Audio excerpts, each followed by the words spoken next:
నమస్తే, welcome to Telugu రాజ్యం. ఈరోజు మనతో పాటు ఉన్నారు సీనియర్ అనలిస్ట్ భరద్వాజ్ గారు. వారితో మాట్లాడదాం.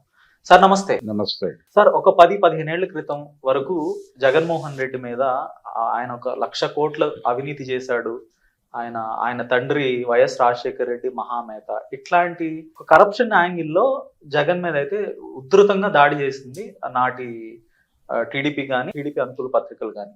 మళ్ళీ అదే తరహాలో అదే స్థాయిలో ఇప్పుడు తల్లి చెల్లి గొడ్డలి ఈ 3 పదాలు లేకుండా ఒక సెంటెన్స్ కూడా పూర్తి చేయలేకపోతున్నాయి. ఇప్పుడు ఇవాళ కూడా మహానాడులో ఆయన చంద్రబాబు నాయుడు గారు మాట్లాడుతూ, మేము వైఎస్ఆర్సీకి కొడవళ్ళ నుంచి వేట కొడవళ్ళ నుంచి గొడ్డలికి అప్డేట్ అయ్యారు, మేము ఐటీ నుంచి క్వాంటమ్ కంప్యూటింగ్ కి మేము అప్గ్రేడ్ అయ్యాము అని ఆయన బోత్ ఆర్ నాట్ సేమ్ అని కూడా ఆయన ఒక సెటైర్ లాగా చెప్పడం జరిగింది.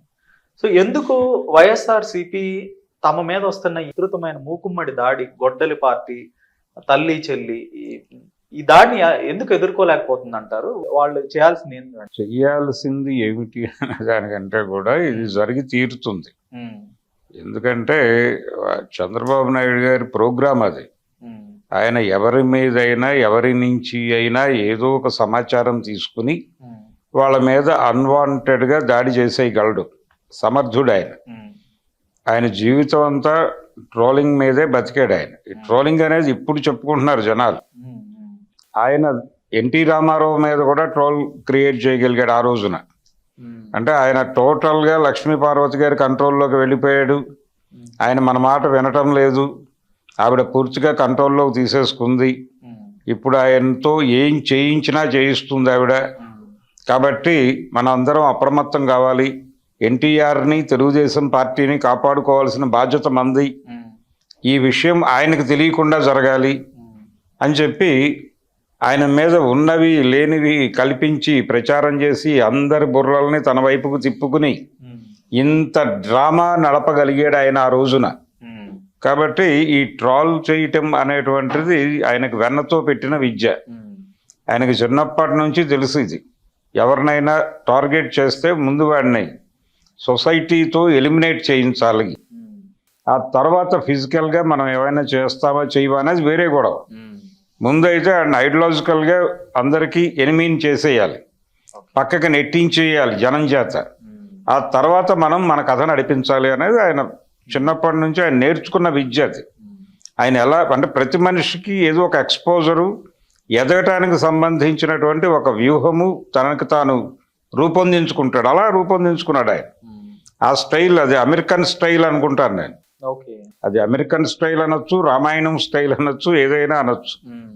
రామాయణం కూడా విస్పరింగ్ క్యాంపెయినే ఉంటుంది విస్తృతంగా. ఎగ్జాంపుల్స్ చెప్తారా?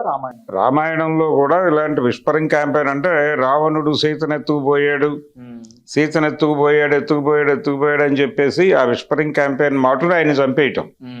సద్దాం హుస్సేన్ జీవరసాయన ఆయుధాలు ఉన్నాయి, లేకపోతే ఇరాన్ అణ్వాయుధాలు కలిగి ఉంది, వాళ్ళ దగ్గర యురేనియం నిల్వలు ఉన్నాయి, ఏ క్షణమైనా ప్రపంచాన్ని పేల్చేస్తారు.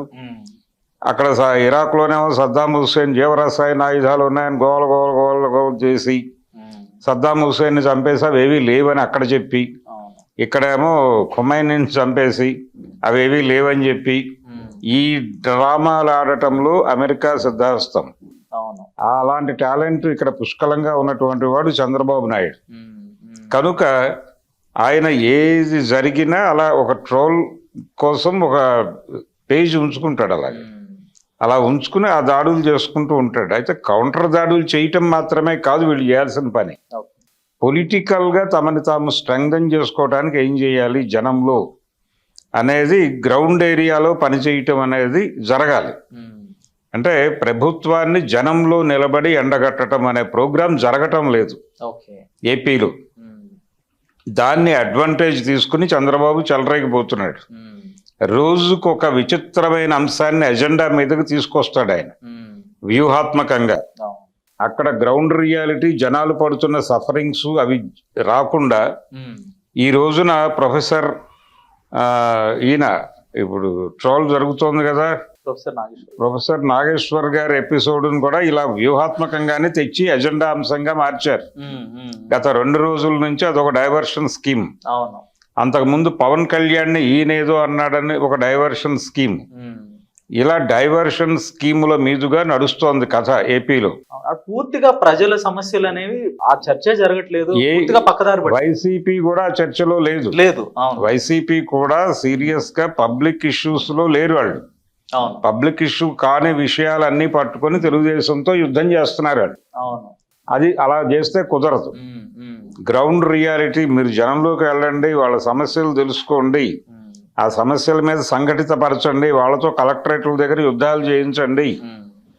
అప్పుడు జనం మిమ్మల్ని ఓన్ చేసుకుంటారు, ఓట్లు వేస్తారు. అంటే ఇక్కడ పరిస్థితి ఎలా తయారైందంటే ఎన్నికల వ్యవస్థ మీద నమ్మకాలు కోల్పోయాయి పార్టీలు. కోల్పోవటం అనేది మనకు ఆంధ్రప్రదేశ్లో వైసీపీని చూస్తే అర్థమవుతుంది. వాళ్ళు బలంగా విశ్వసిస్తోంది ఏంటంటే 24 ఎన్నికల్లో యాంత్రిక విజయం జరిగింది, తాంత్రికత ప్రయోగించి మన ఓడించారు తప్ప మనం ఓడిపోయే పరిస్థితి కాదు అని వాళ్ళు బలంగా నమ్ముతున్నారు. ఇదే తాంత్రికత వచ్చే ఎన్నికల్లో మనకు అనుకూలంగా పనిచేస్తే మనం నెగ్గేస్తాం అనేటువంటి ఒక మూఢ విశ్వాసంలోకి వెళ్ళి జనం నుంచి దూరం అవుతున్నారు వాళ్ళు. ఇది తప్పు. ఇది ఖచ్చితంగా రెక్టిఫై చేసుకోవాల్సిన అంశం. జనం కావాలి, జనం ఉండాలి, జనంతో మనం ఉండాలి, జనంలో మనం ఉన్నామనేటువంటి ఇంప్రెషన్ కలగాలి ప్రపంచానికి. ఇది కలుగుతూ మీరు దీన్ని కూడా మాట్లాడండి. రాజ్యాంగ వ్యవస్థలు ఎలా నిర్వీర్యం అవుతున్నాయి, ఈ నిర్వీర్యం అవుతున్నాయి అనే ఏరియాలో గట్టిగా మాట్లాడితే ఢిల్లీ ఇబ్బంది పడుతుందేమో, ఢిల్లీ గాయపడుతుందేమో అని ఈయన భయం జగన్మోహన్ రెడ్డికి. ఆ ముందు ఆ భయం నుంచి బయటపడాలి. తర్వాత ఈ 1,00,000 కోట్ల అవినీతి అనేది అసలు ఇష్యూనే కాదు. ఇది ప్రపంచంలో జరుగుతున్న తీరు. లిబరలైజ్డ్ ఎకానమీలోకి వచ్చిన తర్వాత ప్రభుత్వాలు చాలా స్పష్టంగా కార్పొరేట్లను ఫెసిలిటేట్ చేయటమే ప్రోగ్రామ్గా పెట్టుకున్నాయి. వాళ్ళని ఫెసిలిటేట్ చేసినప్పుడు ఎవరైతే ఫెసిలిటేట్ చేశారో వాళ్ళకు కొన్ని ప్రయోజనాలు ఇస్తున్నారు. దీన్ని లైజానింగ్ అంటాం. ఈ లైజానింగ్ ప్రోగ్రాంలో భాగంగా వచ్చిన డబ్బులే అవి. నన్ను ఇరికించడం కోసం నన్ను ఆ కేసుల్లో పెట్టారు, కానీ ప్రపంచం అంతా నడుస్తున్నది అదే పద్ధతి. ఎవరి కాగితాలు ఏమిటో బయటకు తీయండి. మొత్తం 95 నుంచి వచ్చినటువంటి అన్ని ప్రభుత్వాల వ్యవహార తీరు మీద డబ్బులు ఎక్కడి నుంచి ఎక్కడికి ట్రాన్స్ఫర్ అయినాయో ప్రతి ఒక్కడి అకౌంట్లు వెరిఫై చేయండి. 100 మంది దొరుకుతారు ఇలాంటి వాళ్ళు అని చెప్పి ఆయన రోడ్డు మీదకి వచ్చి ఛాలెంజ్ చేసి యుద్ధానికి దిగమనండి. ప్రపంచం గందరగోళం అయిపోతుంది. సో ఇప్పుడు టీడీపీ అయితే ఒక నెరేటివ్ సెట్ చేసింది, తల్లి చెల్లి కొట్టలి అని. ఆ 3 పదాలను పెట్టుకొని ఉధృతంగా అయితే దాడి జరుగుతుంది ప్రతిరోజు. సో దానికి కౌంటర్ నెరేటివ్ గా, అంటే ఆయన ప్రజా పోరాటాలు పక్కన పెడితే ఒక నెరేటివ్ ఉండాలి, వీళ్ళ దగ్గర కూడా ఒక స్టోరీ ఉండాలి, ఒక వ్యూహం అంటూ ఉండాలి కదా. చంద్రబాబు నాయుడు ప్రజల పట్ల చేస్తున్నటువంటి దుర్మార్గం, ప్రజల ఆస్తులు దోచుకుంటున్నాడు. ఆయన ఏం చెప్పాడు, ఈయన పట్టాదారు పాస్ పుస్తకాల మీద ఈయన ఫోటో వేసేసుకుని మీ ఆస్తులన్నీ ఆయన పేరుతో ట్రాన్స్ఫర్ చేయించేసుకుంటున్నాడని ప్రచారం చేశారుగా. ఏది ఎన్నికలకి ముందు. మరి ఒకవైపు స్ట్రైట్ అవే తీసేసుకుంటున్నాడు ఆ పెద్ద మనిషి. అక్కడ జనాల భూములు గుంజుకుంటున్నాడు ల్యాండ్ పూలింగ్ అనే పేరుతో.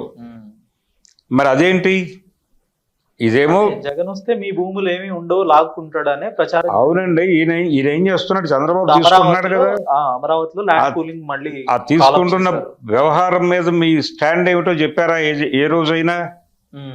భూములు గుంజుకోవడం అనే దాని మీద వైసీపీకి ఒక స్టాండ్ ఉందా?